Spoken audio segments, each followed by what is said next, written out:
آ گئے آپ؟ میری بیوی نے پانی کا گلاس تھمایا اور پاس بیٹھ گئی۔ تنخواہ ملی؟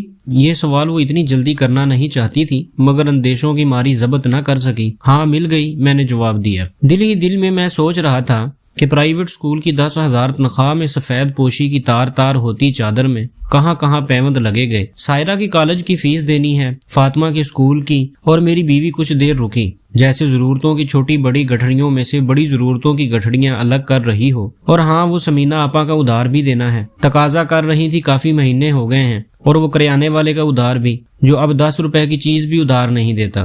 بیوی کی باتیں سن کر بس ایک میرے منہ سے نکلی، اور راشن مہینے بھر کا، جو کہ پچھلے 1 ہفتے سے ختم ہے۔ وہ پھر گویا ہوئی، یہ لو 9,000 ہیں۔ میں نے پیسے اپنی بیوی کے ہاتھ میں تھمائے اور نگاہیں جھکا لی۔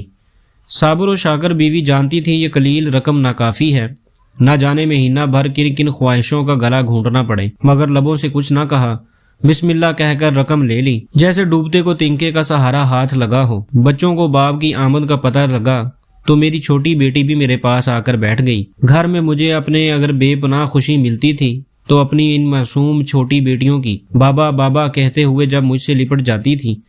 آجا میرا پتر، میں نے اسے مسکرا کر دیکھا اور گود میں بٹھا لیا۔ بابا بول میری شہزادی، اب تو میں اسکول جاؤں گی نا؟ اب تو سب کے اسکول کھل گئے ہیں۔ بہنوں کو پڑھتا دیکھ کر اس کے دل میں بھی اسکول کی خواہش شدید ہوتی جا رہی تھی۔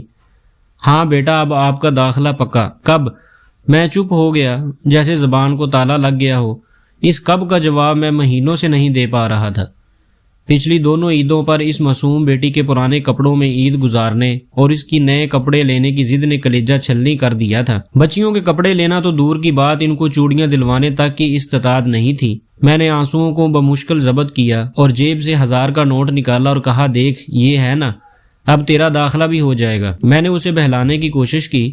مہینوں سے اس آسرے پر خوش ہو جانے والی معصوم لاڈلی بھی آج چپ ہو گئی، جیسے اسے اپنے باپ کی مجبوری کا احساس ہو گیا تھا۔ بابا اتنے سے پیسوں میں اسکول نہیں جاتا کوئی، جب آپ کے پاس زیادہ پیسے ہوں گے تو تب داخل کروا دینا۔ اس چھوٹی سی بچی کی آواز کا قرب میرا سینہ چھلنی کر گیا۔ وہ میری گود سے اتری اور اپنی ماں کے پاس چلی گئی۔ میں اب کمرے میں اکیلا تھا اور میرے ضبط کا بندھن ٹوٹ گیا تھا۔ بہتی آنکھوں سے 1000 کے نوٹ کو دیکھ رہا تھا، جیسے وہ کاغذ کا ٹکڑا میری بے بسی کا مذاق اڑا رہا ہو۔ سوچئے، اپنے ارد گرد نظر دوڑائیے، کتنے لوگ ہوں گے جو سفید پوشی کی زندگی بسر کر رہے ہوں گے، جو کسی کے آگے اپنا ہاتھ نہیں پھیلاتے۔